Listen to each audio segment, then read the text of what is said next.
kita lagi ada di mana? Coba tebak.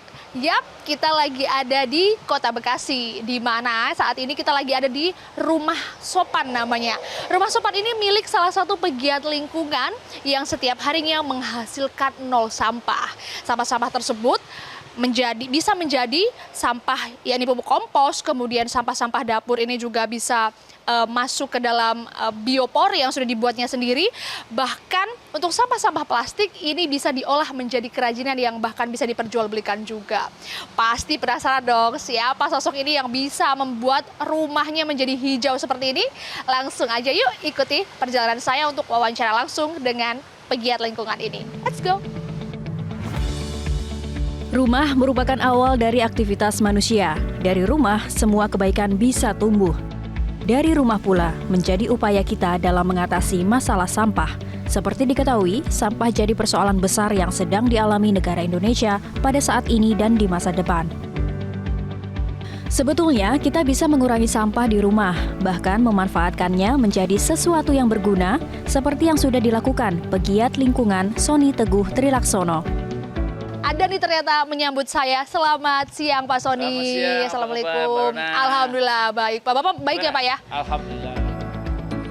Ia dan keluarga tidak pernah membuang sampah keluar rumah selama lebih dari 20 tahun. Bahkan secara mandiri ia memanfaatkan sampah di rumahnya dengan pola reduce, reuse, recycle menjadi sesuatu yang bermanfaat. Jadi awalnya kita pertama mengelola sampah seperti biasa, kita buang keluar. Tapi suatu saat tahun 2002-2003 itu tukang sampahnya makin nggak ada nih, Mbak. Kita bingung bagaimana caranya. Terus kemudian saya baca-baca buku, ternyata ada metode yang paling baik untuk mengelola sampah, yaitu mengelola sampah sendiri. Nah, dari situlah saya mulai berpikir bagaimana caranya mengelola sampah. Dan memang tantangannya cukup berat karena dari mulai saya membakar sampah, tiba-tiba ditegur nggak boleh, dan lainnya sampai saya menemukan sebuah teknologi yang sangat sederhana yang ditemukan oleh seorang ahli dari IPB, yaitu lubang resapan biopori. Disitulah saya mulai menemukan bagaimana mengelola sampah saya, terutama sampah organik. Jadi semua sampah organik kami kita masukkan ke dalam biopori. Dan alhamdulillah tidak ada satupun sekarang sampah organik yang tersisa keluar. Dengan mendirikan Rumah Sopan sejak tahun 2005 yang lalu ini, sang pemilik menjadikannya sebagai sanggar untuk belajar hingga mensosialisasikan persoalan lingkungan. Ia berkolaborasi bersama penyanyi terkenal Iwan Fals pertama kali mengajak komunitas OI atau Orang Indonesia yang merupakan para penggemar fanatik Iwan Fals untuk mengelola dan memanfaatkan sampah rumah menjadi sesuatu yang bermanfaat untuk lingkungan. Padahal saya tujuannya bukan untuk mencari duit, tapi bagaimana caranya ini menjadi suatu nilai baik untuk masyarakat. Nah, ketiga yang sulit lagi adalah masyarakat sekitar pun saya juga belum mampu meyakinkan tadinya ya. Jadi contohnya di RW saya juga saya meyakinkan tuh susah sekali.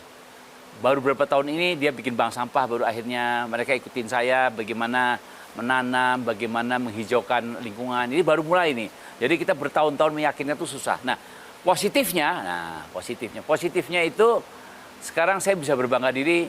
Saya adalah mungkin salah 2, salah 3, salah 4 orang yang nggak pernah ngelola buang sampah keluar. Nol sampah. Saya buktikan semua orang bahwa nggak mungkin ya. Sekarang Mbak bisa bayangkan satu lubang biopori itu bisa menampung minimal 10 kilo. 10 kilo sampah organik yang dari dapur, yang dari daun-daunan. Kami sekarang ini punya 80 lubang. Berarti kalau 10 kilo kan 800 kilo. 800 kilo.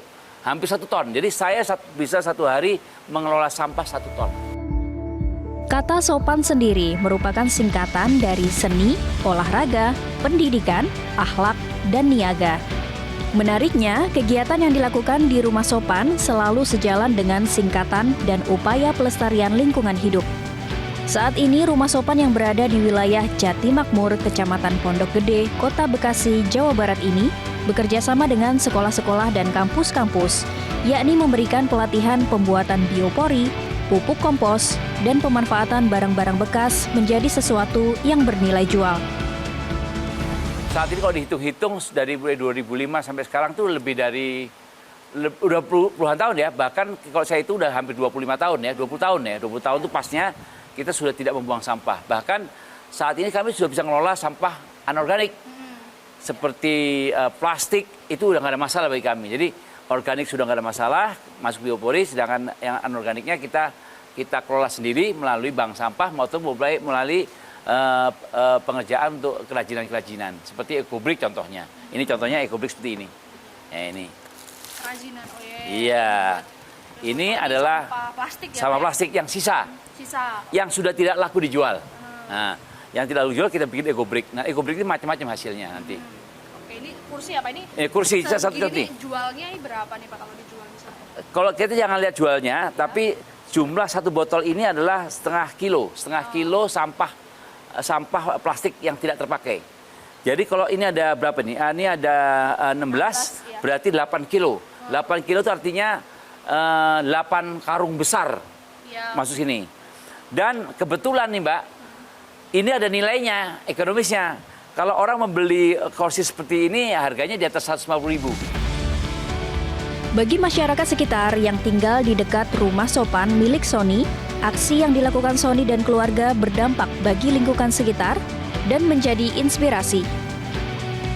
Sangat terinspirasi sekali. Kebetulan kita di sini di warga RW 13 juga kan, tadinya kan nggak subur, sekarang dengan adanya Pak Sony begini, mereka jadi giat gitu untuk menghijaukan RW 13 dan alhamdulillah. Karena beliau ini orangnya humble banget ya, humble banget. Saya tahu beliau siapa sebelumnya, tapi beliau tuh mau namanya ngurusin sesuatu yang sampah gitu, bahasanya sesuatu yang tidak dipandang lah istilahnya. Tapi ternyata setelah saya melihat kegiatan beliau sebagai influencer, bahasa kalau kami sekarang bilang, bahwa beliau itu kita mesti peduli dengan 3. Hablum kepada Tuhan, kepada sama manusia, dan kepada lingkungan. Nah, ternyata dengan kepada lingkungan itu membuat gimana kita bisa mengendalikan diri, be humble. Menurut data SIPSN, timbulan sampah di Indonesia pada tahun 2023 sebesar 69,9 juta ton. Berdasarkan komposisi sampah yang ada di Indonesia, didominasi oleh sampah sisa makanan sebesar 41,60% dan sampah plastik sebesar 18,71%.